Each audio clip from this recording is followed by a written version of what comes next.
Alors, le comité éthique et société s'est emparé de ce dossier des déchets FAVL parce que la définition d'une filière de gestion qui leur soit adaptée est actuellement en chantier. Et donc ça nous a paru être une bonne solution pour nous approprier ce sujet et en même temps pour apporter une contribution au débat public qui est actuellement en cours. Et nous l'avons fait à travers un cycle d'auditions par des experts à la fois internes de l'agence mais également des experts externes.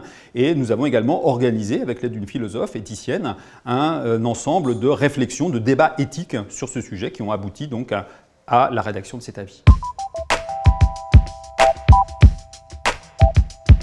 Le premier, c'est sur les spécificités de ce gisement de déchets FAVL. Ce sont des déchets qui ne sont pas assez dangereux pour être enfouis en couche profonde dans des installations de type CIGEO et en même temps qui le sont quand même suffisamment pour ne pas pouvoir être durablement stockés en surface. La solution de référence qui est envisagée pour eux, c'est de les stocker dans ce qu'on appelle en subsurface, c'est-à-dire à faible profondeur, à quelques dizaines de mètres. Le deuxième concerne l'hétérogénéité de ce gisement.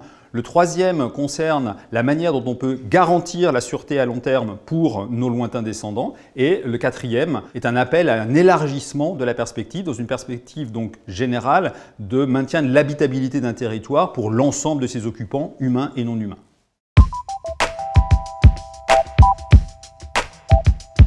Alors la ligne de force de cet avis, c'est évidemment quelque chose de difficile à résumer, mais ce que je voudrais là aussi mettre en avant ou insister, c'est sur la triple conviction en fait qui nous a animés tout au long de la réflexion et tout au long de la rédaction de cet avis.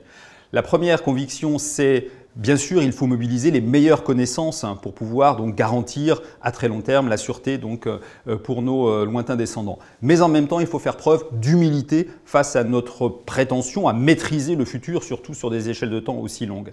La dernière, c'est qu'il faut se donner les moyens d'inscrire en fait la réflexion sur les choix techniques dans un débat démocratique et éthique.